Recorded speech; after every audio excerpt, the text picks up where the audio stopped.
Hello everyone, welcome to my channel online GK by doctor US Yadav. आज हमने आज के वीडियो पर आपके लिए जो महिला पर्यवेक्षक है का एग्ज़ाम अभी 28 फरवरी 2025 को होना है। उसका जो ओल्ड पेपर था जो 2017 को हुआ था, उसमें से 28 मार्च 2017 का जो सुबह के शिफ्ट का जो पेपर है उसे आज हम हल करेंगे। तो हल करने से पूर्व आप यदि हमारे चैनल पर नए हैं तो आप चैनल को सब्सक्राइब कर लीजिए और लाइक कर लीजिए, और आपका जो बेल आइकन है उसका जो नोटिफिकेशन है उसे ऑल पर सेट कर लीजिए। इससे क्या होगा कि जब हम अगला वीडियो आपके वो ये यूट्यूब में हम जब अपलोड करेंगे तो उसका नोटिफिकेशन सीधे आपके मोबाइल पर आपको प्राप्त हो जाएगा, और मुझे भी मोटिवेशन मिलेगा, जिससे कि मैं आगे के अच्छे अच्छे वीडियो आपके लिए लेकर के आऊँगा। तो मेरा चैनल है online GK by doctor US Yadav. तो चलिए, तो हम समय नष्ट ना करते हुए आगे के प्रश्नों को हल करेंगे, और न्यूट्रिशन एंड हेल्थ से रिलेटेड कुछ क्वेश्चन हैं। तो हम पहला प्रश्न लेते हैं न्यूट्रिशन एंड हेल्थ का। तो पहला प्रश्न है, राष्ट्रीय पोषण नीति का लक्ष्य है। तो राष्ट्रीय पोषण नीति का लक्ष्य क्या है? तो इसमें से ये लक्ष्य है कि पोषण लक्ष्यों को हासिल करने के लिए विभिन्न क्षेत्रों के बीच समन्वय की आवश्यकता पर प्रकाश डालना, ये भी सही है। और दूसरा, देश में कुपोषण का बोझ घटाना, ये भी दोनों सही है।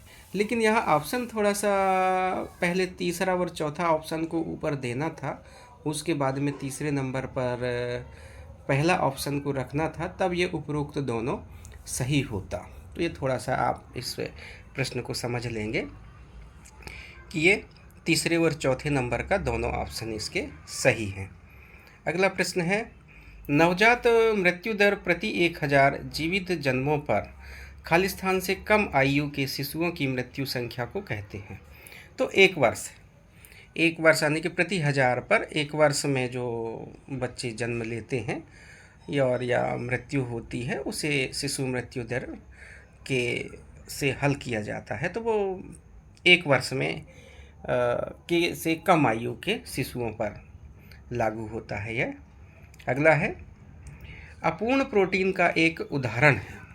तो अपूर्ण प्रोटीन का एक कौन सा उदाहरण है? ये जीएन है ना। अंडा, दूध और मछली में तो भरपूर प्रोटीन मिलता है, लेकिन जीएन में नहीं मिलता। अगला प्रश्न है, आईसीएमआर 2010 के अनुसार 10 से 15 वर्ष की आयु वाली बालिकाओं के लिए आयरन की अनुशंसित आहारी अनुमति है। तो क्या है? 27 मिलीग्राम प्रतिदिन, है ना। अगला है, वैक्सीन खालिस्तान हो सकता है। तो देखिए, एंटीजेनिक प्रोटीन का वैक्सीन भी हो सकता है, क्षीण बना दिया गया रोगजनक, ऐसा भी वैक्सीन होता है, जीवित या क्षीणीकृत रोगजनक, ऐसा भी ये भी वैक्सीन हो सकते हैं। तो उपरोक्त सभी सही हो जाएगा यहाँ। अगला है, विटामिन ए, डी, ई और के खालिस्तान है। ये क्या है? वसा में घुलनशील विटामिन है ये। तो आप वसा में घुलनशील नहीं है ऐसे विटामिन आप कमेंट्स बॉक्स पर आप मुझे बताएंगे, फिर देखेंगे कि आप में कितना विटामिन के बारे में जानकारी आप रखते हैं।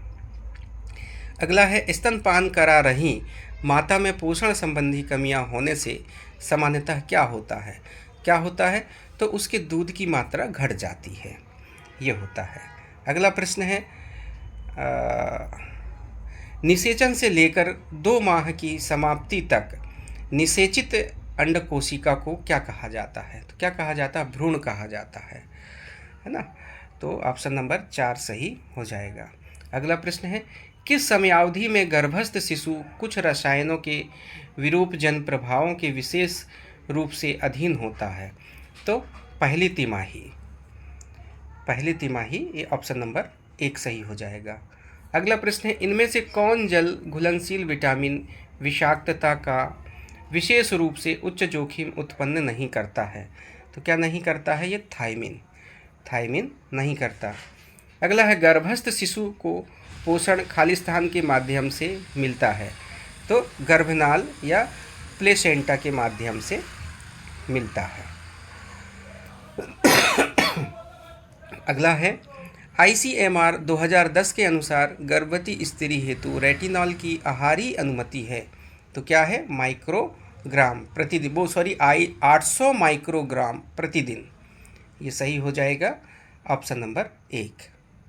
अगला है एक दृश्यात्मक खाद्य मार्गदर्शिका जो व्यक्ति को आहारी दिशा निर्देशों की अनुशंसाओं को समझने और उन्हें व्यवहार में लाने से समर्थ बनाती है, तो इसमें क्या समर्थ बनाती है? खाद्य मार्गदर्शिका पिरामिड, ये समर्थ बनाती है।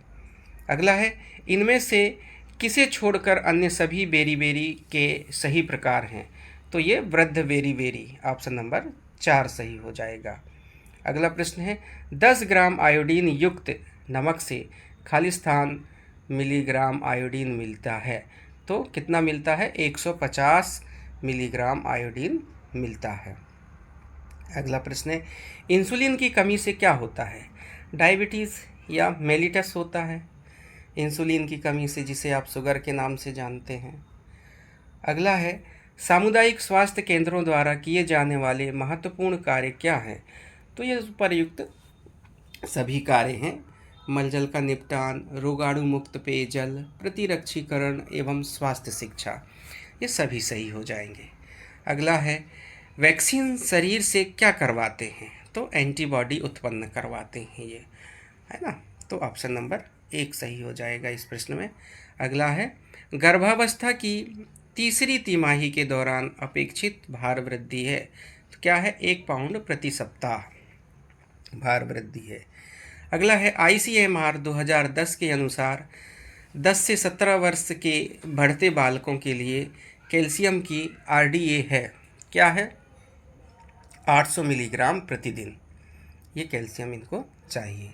अगला है अधिकतर वैक्सीन क्या है? खालिस्तान है, तो इंजेक्शन द्वारा शरीर में प्रविष्ट कराए जाते हैं।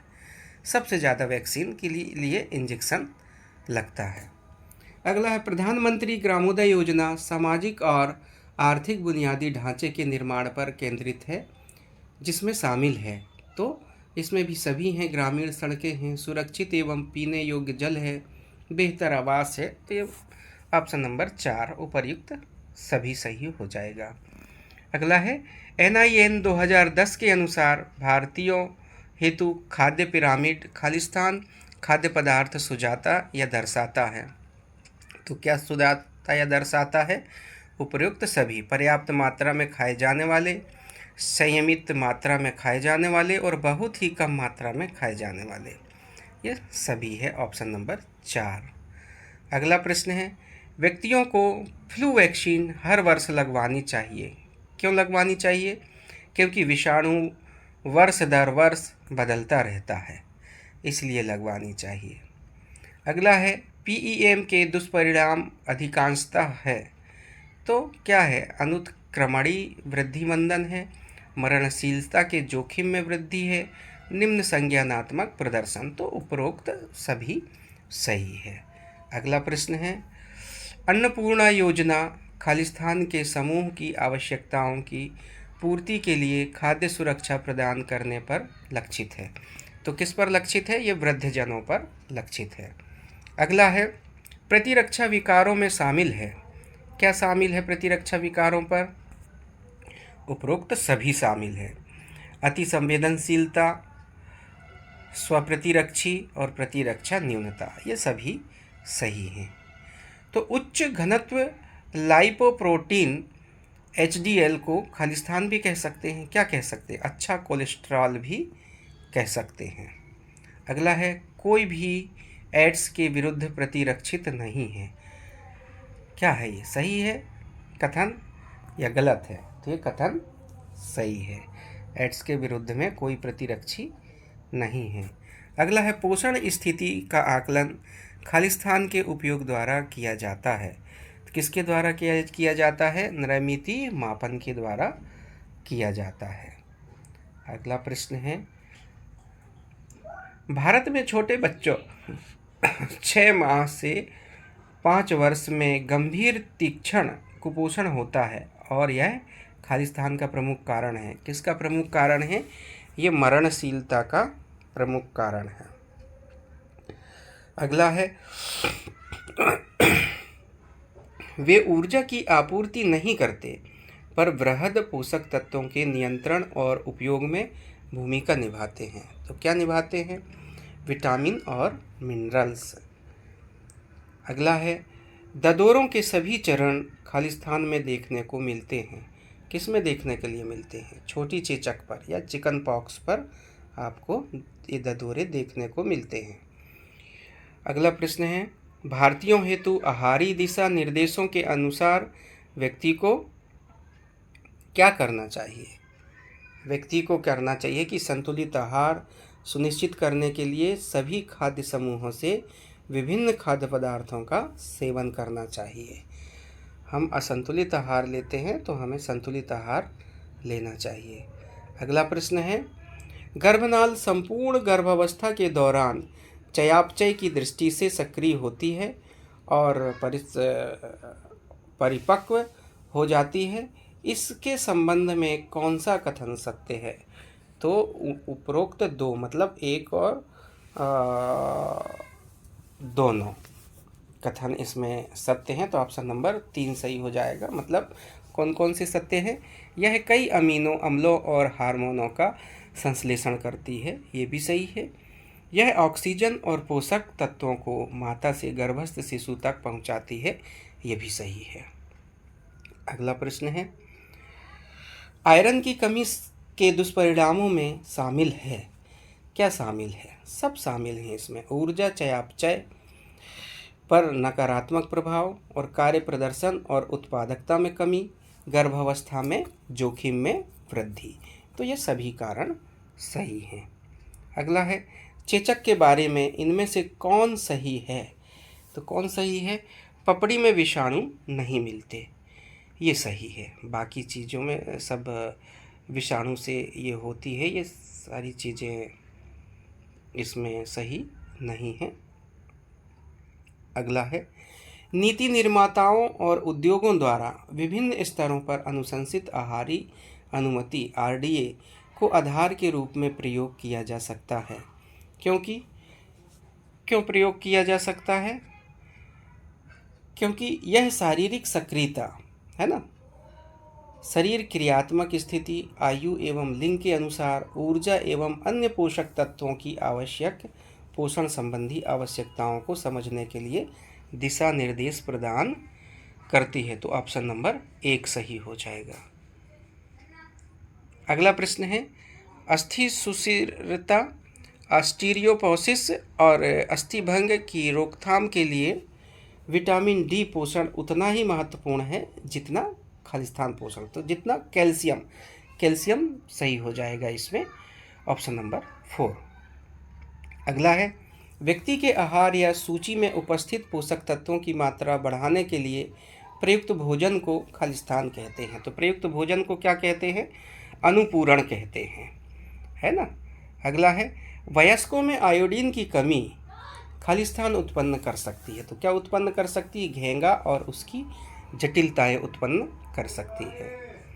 अगला प्रश्न है यदि गर्भावस्था में विशेष रूप से कैलोरी की मात्रा बहुत कम हो तो कौन सी स्थिति उत्पन्न हो सकती है जिसके परिणाम स्वरूप गर्भस्थ शिशु के मस्तिष्क को ऊर्जा की आपूर्ति घट जाती है और उसके मस्तिष्क का विकास कम होना संभव होता है? तो ये क्या है? कीटोसिस से ये होता है। अगला प्रश्न है इनमें से कौन सा रोग जीवाणुओं द्वारा नहीं होता है? तो कौन सा रोग नहीं होता जीवाणु द्वारा? इन्फ्लुएंजा, ये जीवाणुओं द्वारा नहीं होता है। अगला है खसरे के संबंध में इनमें से किसे छोड़कर शेष सभी सत्य हैं? तो किसे छोड़ करके? द्वितीय आक्रमण दर 30%, इसे छोड़ करके सब सही है।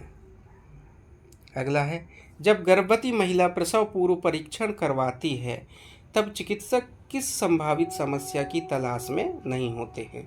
कर्णमूल शोथ और या गलसुआ या मम्मस। ये सही हो जाएगा, आपका ऑप्शन नंबर ए सही हो जाएगा। अगला है, मुख्य और सबसे दक्ष प्रो विटामिन ए या कैरोटेनाइड है। क्या है? बीटा कैरोटीन है, सही हो जाएगा ऑप्शन नंबर 2।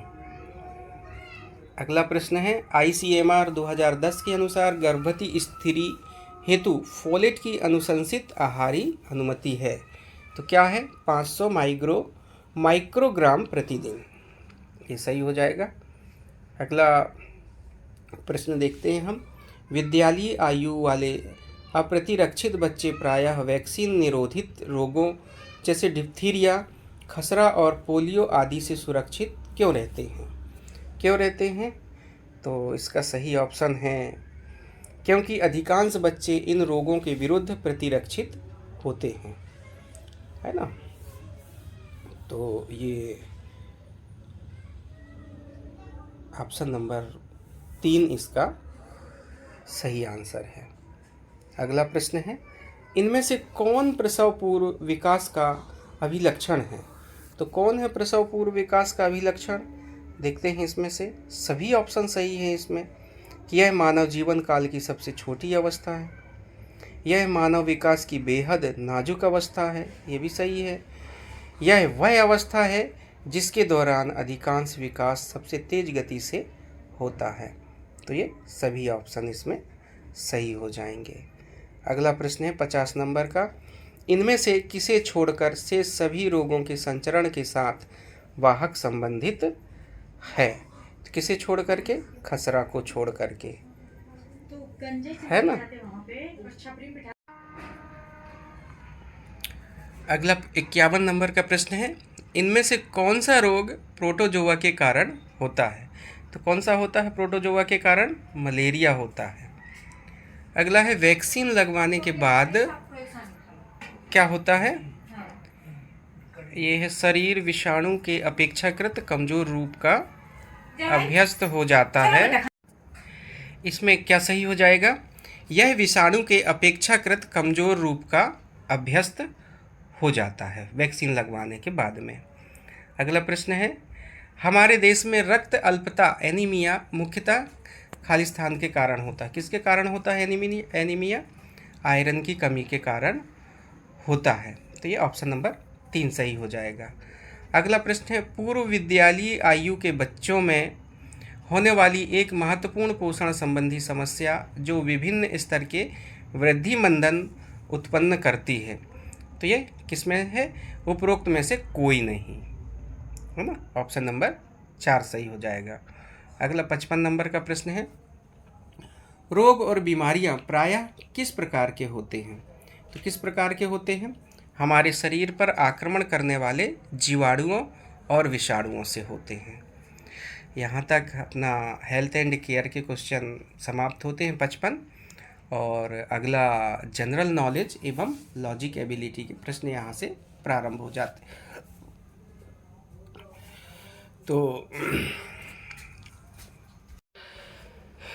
तो हम जनरल नॉलेज के एक एक प्रश्न करके हल करेंगे, और लॉजिक वाले का तो अलग से ही वीडियो बनाना पड़ेगा क्योंकि इसमें लिख कर के समझाना पड़ेगा। तो हम लॉजिक वाले प्रश्नों को स्किप कर देते हैं और जनरल नॉलेज के प्रश्नों को एक एक करके हल कर लेते हैं। देखते हैं, ये ऑटो क्लिप आर्ट एक विशेषता है। किसकी विशेषता है? ये स्वचालित रूप से आपके प्रेजेंटेशन में क्लिप आर्ट डालता है। दूसरा है, वर्ड आर्ट्स ऑब्जेक्ट में गलत वर्तनी के लिए आपकी प्रस्तुति को स्कैन करता है। ये भी सही है।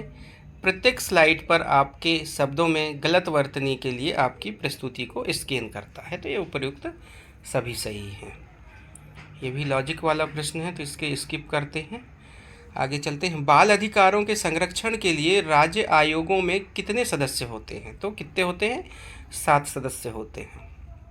अगला है 10। अच्छा, ये भी लॉजिक वाला प्रश्न है। आगे चलते हैं हम, किसकी कमी में स्कर्वी रोग होता है? तो किसकी कमी के कारण होता है स्कर्वी रोग? स्कार्बिक अम्ल या विटामिन सी की कमी के कारण स्कर्वी रोग होता है। अगला है, निम्न में से कौन सी योजना के साथ स्वच्छ बच्चे स्वस्थ भारत का लॉन्च किया गया था? तो कब किया गया था ये? स्वच्छ स्वस्थ सर्वत्र।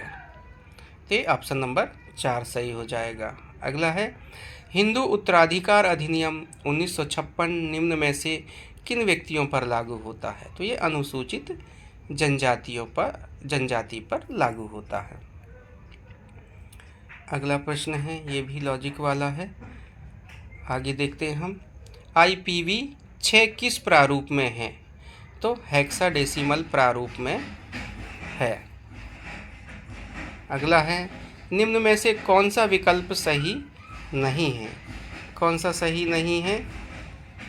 ये कि 2010 में सुप्रीम कोर्ट ने यह बताया कि जिन बेटियों की पिता का मृत्यु सितंबर 9, 2005 के पूर्व हुआ है, वह इस संशोधन द्वारा प्रदान किए गए अधिकार के प्रयोज्य नहीं है।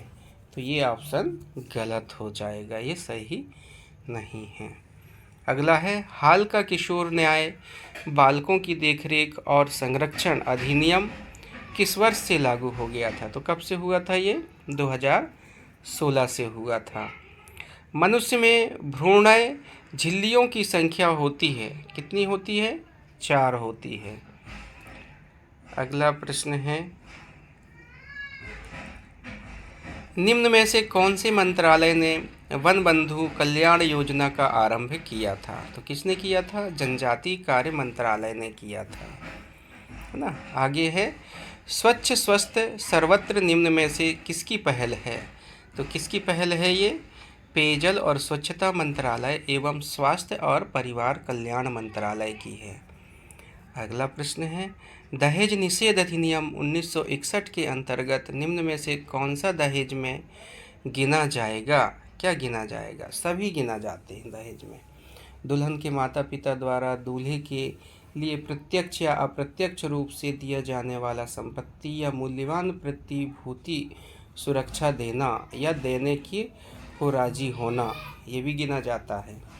दूल्हे के माता पिता द्वारा दुल्हन के लिए प्रत्यक्ष या अप्रत्यक्ष रूप से दिया जाने वाला संपत्ति या मूल्यवान प्रतिभूति सुरक्षा देना या देने को राजी होना, ये सब दहेज के अंतर्गत आता है। तो ऑप्शन नंबर 3 सही हो जाएगा।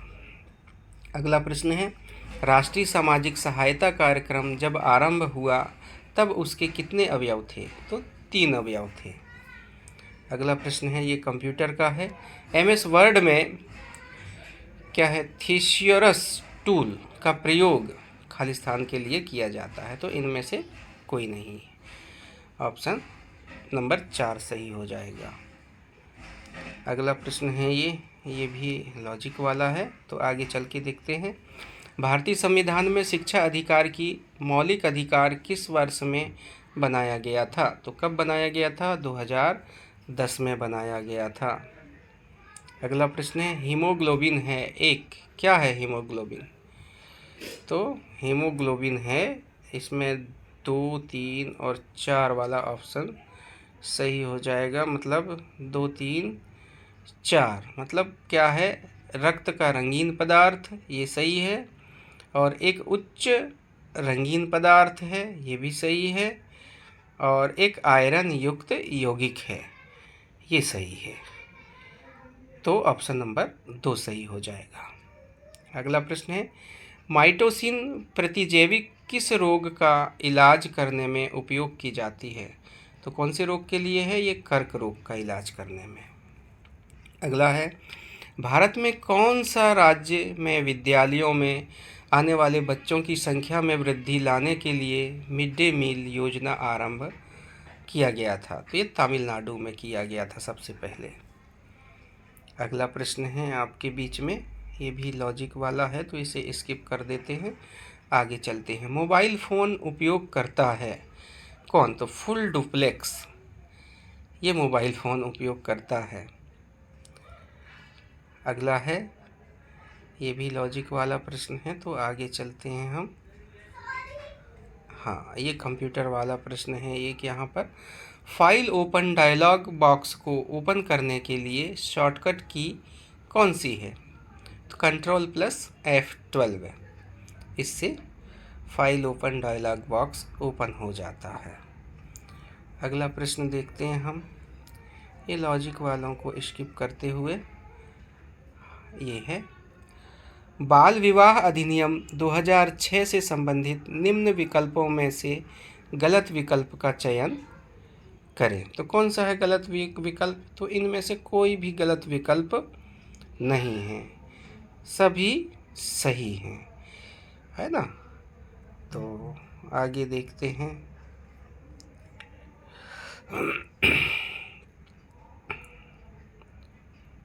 ये प्रश्न है, निम्नलिखित विधियों में से कौन से सेल का कंटेंट को संपादित करने के लिए उपयोग नहीं किया जा सकता? तो कौन से सेल को अल्टर कुंजी दबा करके, है ना, अल्टर कुंजी को दबाना, मतलब ऑप्शन नंबर 1 सही हो जाएगा।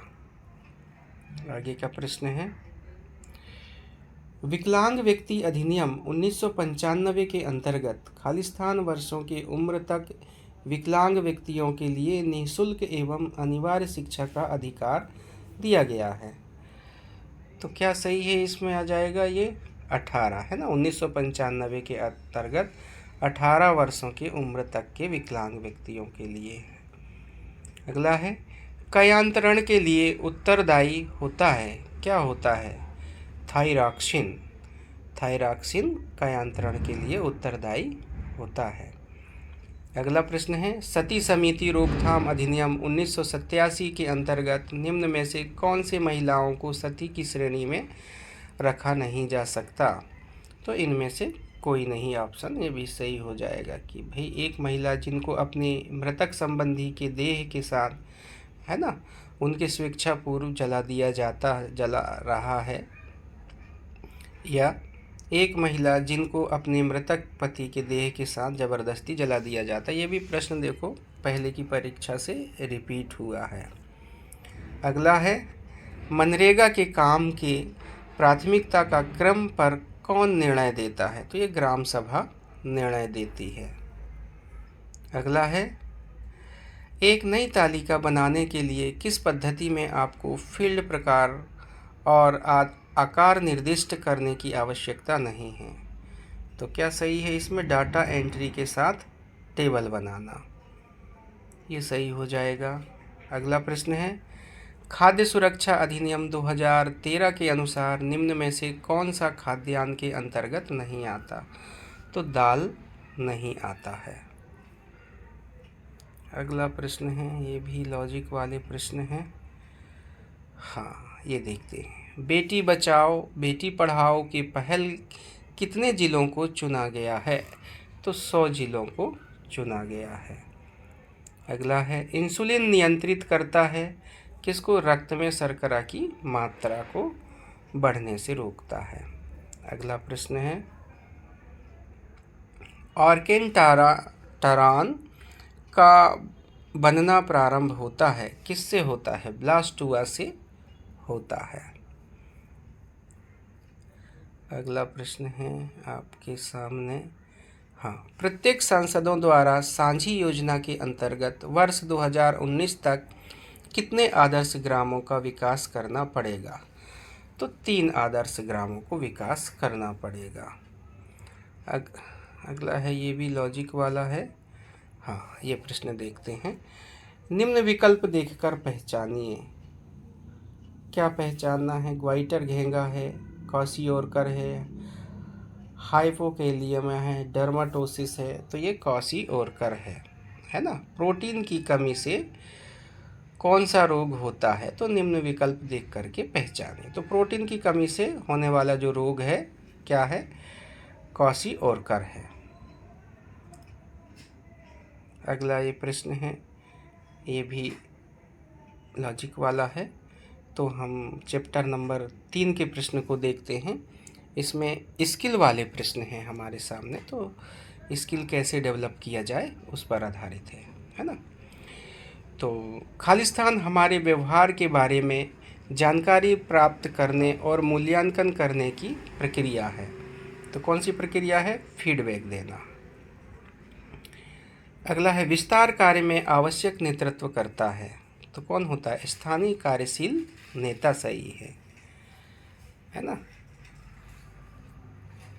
आगे का प्रश्न है, खालिस्तान द्वारा समूहों को प्राथमिक एवं द्वितीयक समूहों में वर्गीकृत किया गया है, तो यह कुली को किया गया है, कुलियों को।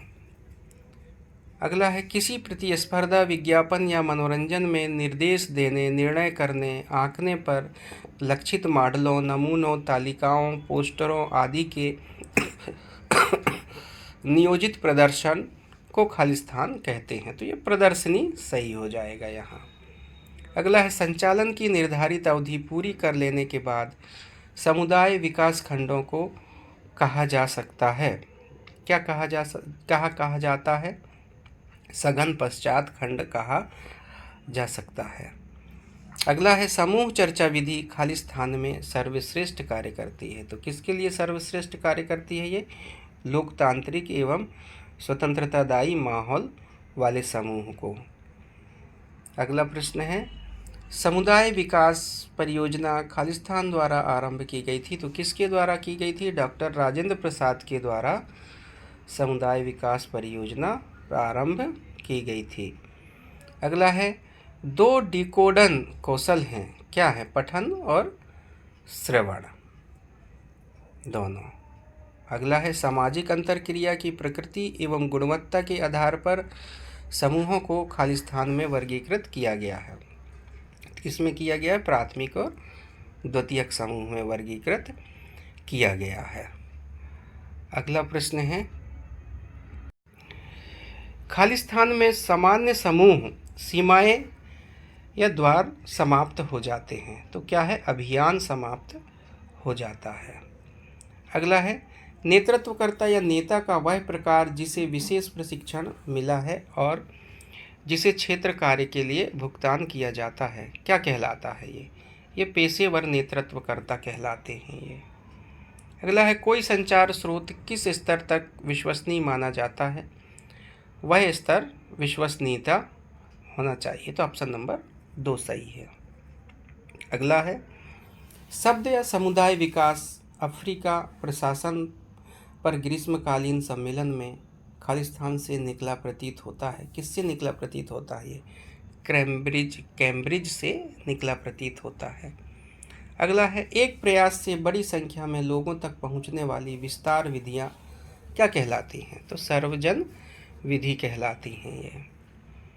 अगला है खालिस्तान वैश्विक और स्थानीय स्तरों पर नई चुनौतियां पेश करना है, तो किस पर है? विकास पर है। अगला है समूह जीवन का निर्धारण कौन करता है? तो कौन करता है? ये उपरोक्त सभी हम का एहसास, एकता का एहसास और सामान्य उद्देश्य, तो ये सभी सही हो जाएगा। अगला प्रश्न है समुदाय विकास परियोजना का वह चरण जिसे 3 वर्ष में पूर्ण किया जाना था की अवधि कितनी थी? 18 माह थी। 18 माह ऑप्शन नंबर 4 सही हो जाएगा। अगला है भारत में ग्राम विकास कार्यक्रम की विफलता का सबसे महत्वपूर्ण कारण क्या है? तो इसका विफलता का सबसे महत्वपूर्ण कारण है प्रभावी निगरानी एवं कार्यान्वयन की समस्या, ये है। अगला है खालिस्तान जनसंचार की पारंपरिक विधा है, क्या है? समाचार पत्र। समाचार पत्र से संचार किया जाता। अगला है विकास एक प्रक्रिया है जिसके माध्यम से मानव एवं भौतिक संसाधनों को बेहतर जीवन गुणवत्ता तथा खालिस्तान के लिए सक्रिय किया जाता है, तो किसके लिए? आय सृजन के लिए किया जाता है। अगला है जब नेता नेतृत्वकर्ता में आत्मविश्वास नहीं होता और वह मानता है कि कार्यकर्ता कार्य कर सकते हैं, तो ऐसे नेता को खालिस्तान कहा जाता है, तो क्या कहा जाता है? हस्तक्षेपी नेता कहा जाता है। अगला है समूह चर्चा विधि खालिस्तान में सर्वश्रेष्ठ कार्य करती है, तो किस में सर्वश्रेष्ठ कार्य करती है? ये लोकतांत्रिक एवं स्वतंत्रतादायी माहौल वाले समूह में। अगला प्रश्न है समुदाय विकास खंड खालिस्तान में आरंभ किए गए थे, कब किए गए थे? ये 1952 में किए गए थे। अगला प्रश्न है, संचार के 3 मुख्य घटक हैं, कौन कौन से हैं? स्रोत, मार्ग और प्राप्तकर्ता, ये 3 मुख्य घटक हैं। अगला है, समुदाय विकास खंड में प्रत्येक परियोजना क्षेत्र में 100 गांव तथा 60,000 से 70,000 खालिस्तान की जनसंख्या शामिल थी। 3 की जनसंख्या शामिल थी इस पे। अगला प्रश्न है, पीए सोरोकिन ने समूहों को प्रमुख प्रकारों में विभाजित किया है, वे हैं? किसमें किया है? क्षैतिज समूह एवं ऊर्ध्व समूह में विभाजित किया है। अगला है, अंगीकरण के इनमें से किस चरण में समूह चर्चा उपयुक्त है? किस में है? मूल्यांकन में उपयुक्त है। आगे है, प्रशिक्षण में वह प्रेरणादायी चरण जिसे अधिक महत्व दिया जाता है क्या कहलाता है? प्रशिक्षण चरण कहलाता है। अगला है, दृश्य श्रव्य सहायक सामग्रियों उपकरणों की सीमाएं हैं, तो किसकी सीमाएं हैं? देखते हैं, ऊपर की सभी की सीमा है। देखो, शिक्षार्थी गलत या वर्गीकृत धारणाएं बना सकते हैं, ये भी सही है। अध्यापक का अपने अध्यापन को बस कुछ बड़े विचार बताने तक सीमित करने का लोभ और विषय की पूरी तस्वीरें नहीं देना, ये भी सही है। विचारशील जांच पड़ताल के रवैये की बजाय प्रेक्षकवाद का संभावित जोखिम, तो उपरोक्त सभी सही है। अगला प्रश्न है, इनमें से कौन सामाजिक असमानता से अधिक समीपता से संबंधित है? कौन है? सामाजिक स्तरण। आगे का प्रश्न है, मानव शक्तियों, लक्षणों तथा मानवीय प्रकृति का पूरक है, किसका है? समूह का पूरक है।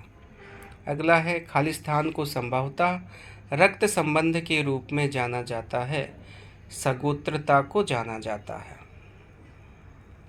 अगला प्रश्न आपके सामने, सामाजिक समूह सामाजिक अंतरक्रिया की एक प्रणाली है, यह परिभाषा किसने दी गई थी? तो हैरी एम जॉनसन ने दी गई थी। अब आगे की जो स्किल के प्रश्न हैं ये गद्यांशों पर निर्भर है, तो इन गद्यांशों को तो आप क्या करिए, स्क्रीनशॉट इनका आप ले लीजिए और फिर हम इनका प्रश्नोत्तर हम देखेंगे। तो इसका प्रश्न है पहला, खालिस्तान पर प्रतिलाभ के आधार पर सरकार से संबंधित सूचना देता है, तो कौन देता है? उपर्युक्त मानदंड। उपर्युक्त मानदंड ऑप्शन नंबर 1 सही है। अगला है, ये गद्यांश है, आप इसे स्क्रीनशॉट इसका आप ले लीजिए 2 बार करके और फिर आप पढ़ लेना।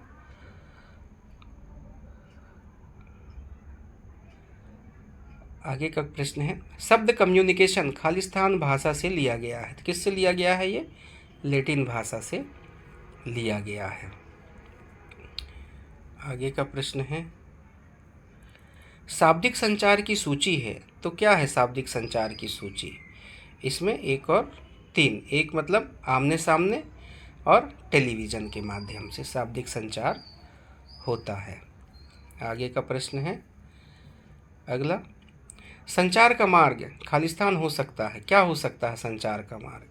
उपरोक्त सभी, दृश्य भी, स्पर्श, टेक्सटाइल भी और श्रव्य भी, सब हो सकते हैं संचार के मार्ग। अगला प्रश्न है,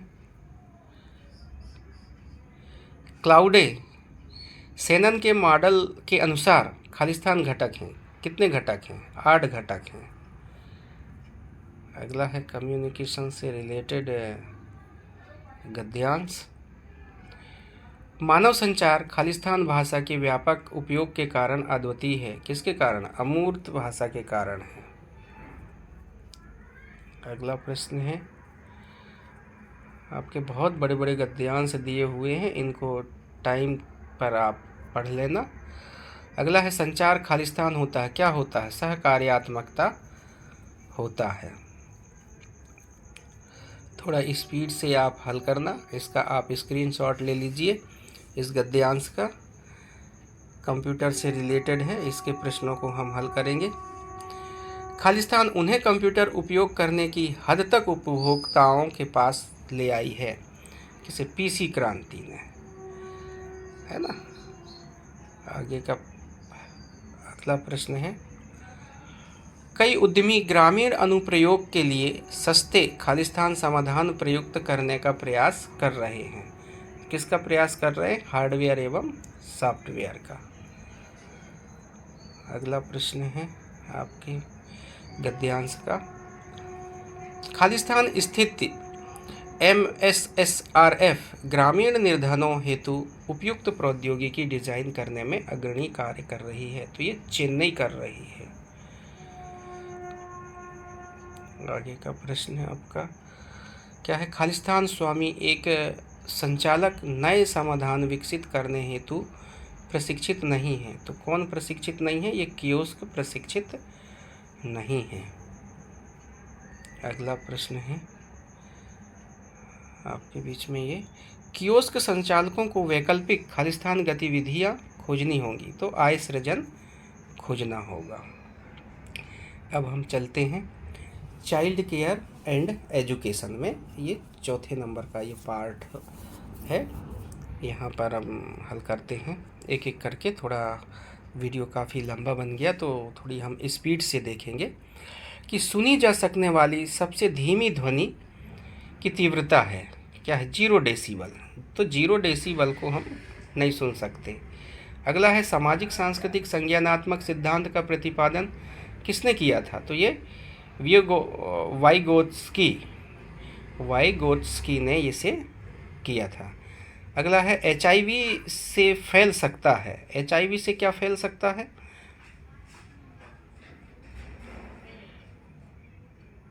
HIV खालिस्तान से फैल सकता है। ये देखो, माँ के दूध से भी फैल सकता है। यहाँ पर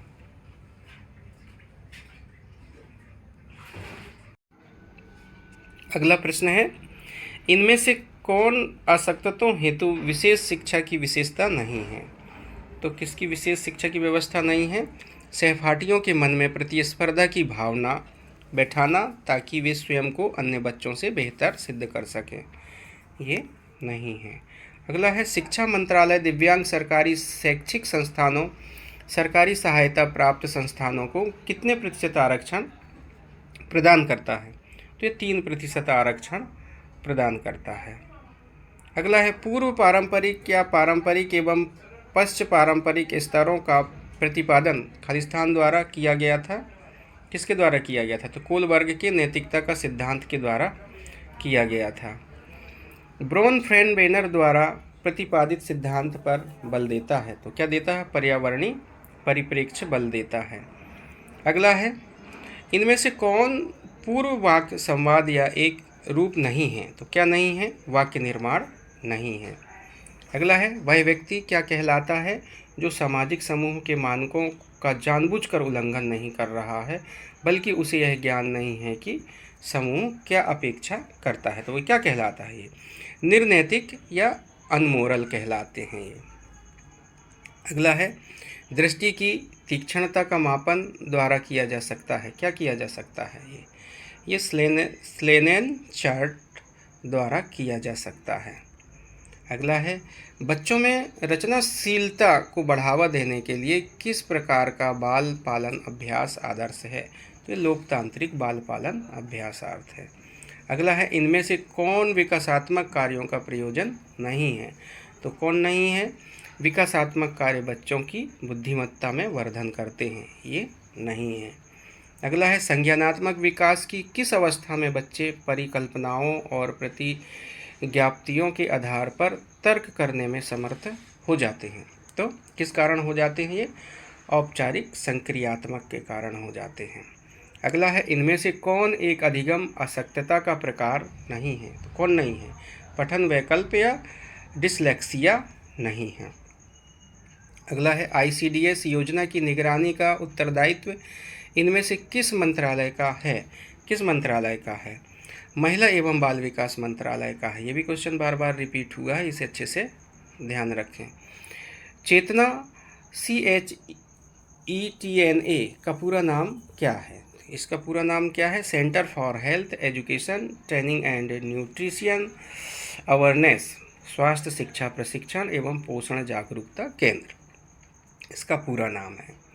अगला है इंदिरा गांधी राष्ट्रीय दिव्यांगजन पेंशन योजना, IGNDP, खालिस्तान द्वारा प्रदान की जाती है। किसके द्वारा प्रदान की जाती है? तो ग्रामीण विकास मंत्रालय द्वारा ये प्रदान की जाती है।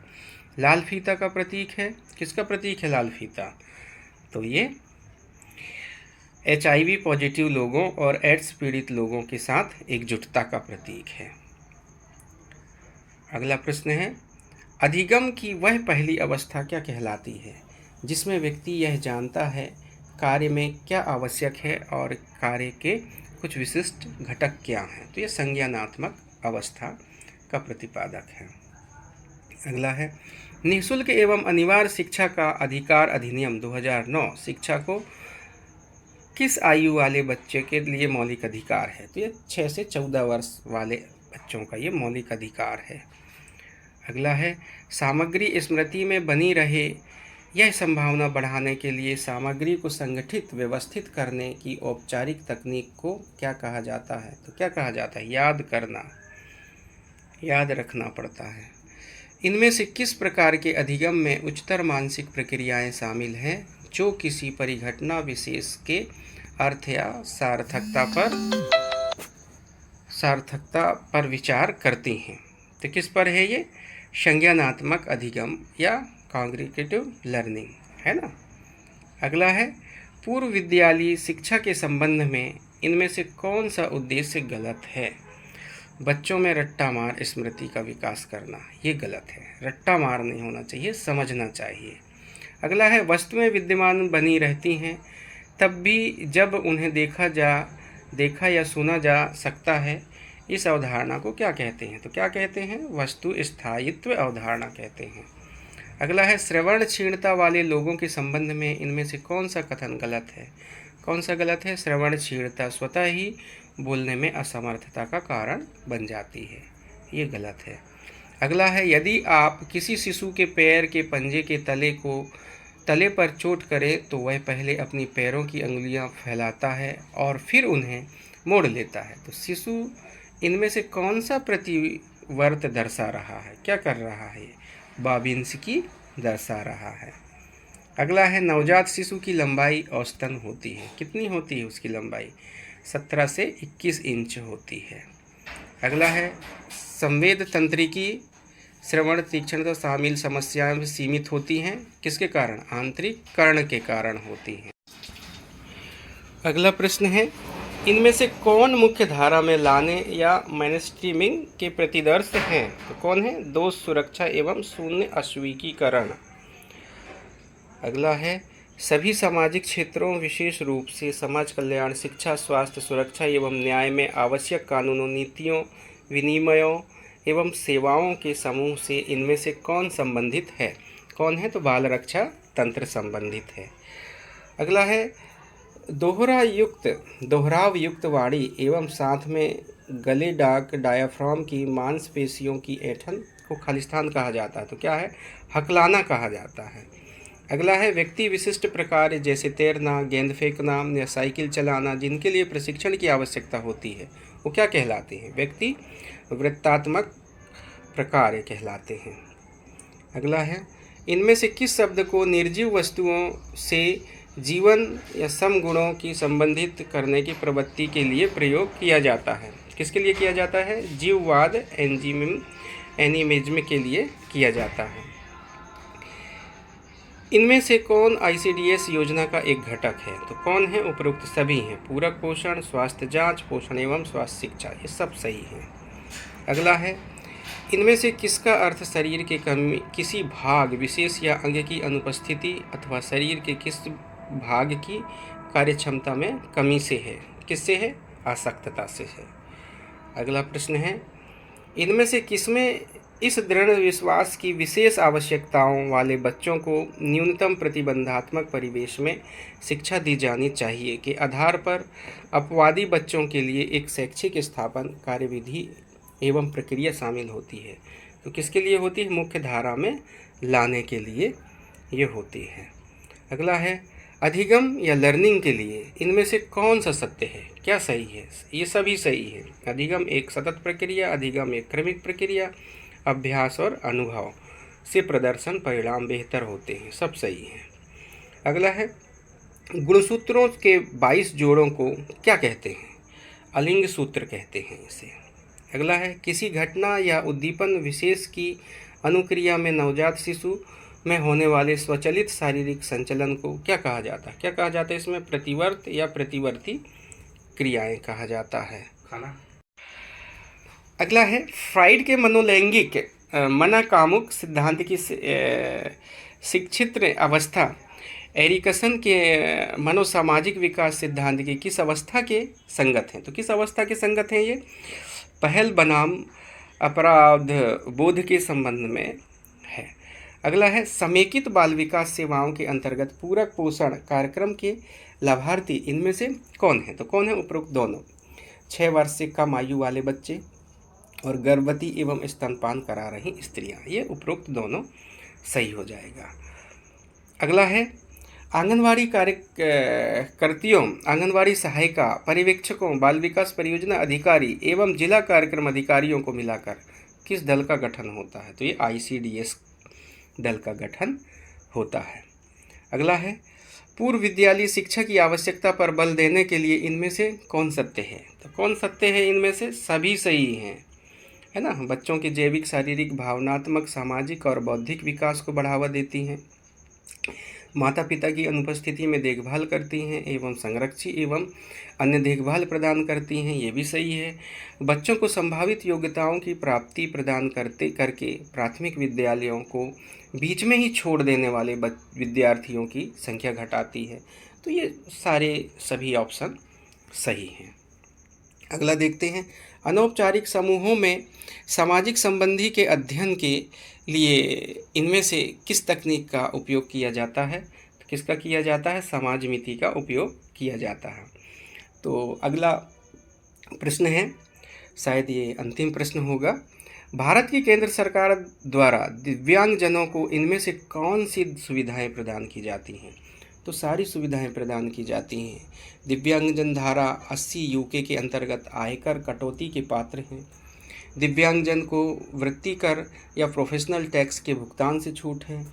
आश्रित दिव्यांगजनों के कानूनी संरक्षक या अभिभावक धारा 80 DD के अंतर्गत आयकर कटौती के पात्र हैं। तो ये सभी सही है। तो यहाँ आज के प्रश्न समाप्त होते हैं। आज थोड़ा सा वीडियो में काफ़ी अवरोध उत्पन्न हुआ है, उसके लिए मैं खेद चाहता हूँ आपसे, और थोड़ी सी कुछ बाहरी आवाज़ भी आ चुकी है। मैं कहीं बाहर हूँ, इस वजह से थोड़ा सा स्टडी में प्रॉब्लम रही है। तो अभी तक यदि हमारे वीडियो को आपने सब्सक्राइब नहीं किया है तो आप सब्सक्राइब कर लीजिए, लाइक कर लीजिए, जिससे कि मुझे और प्रोत्साहन मिलेगा और मैं आपके लिए अगले अच्छे वीडियो लेकर के आऊँगा जो आपके प्रतियोगी परीक्षाओं के लिए उपयोगी होंगे। तो वॉच करने के लिए आपको बहुत बहुत धन्यवाद। Thank you.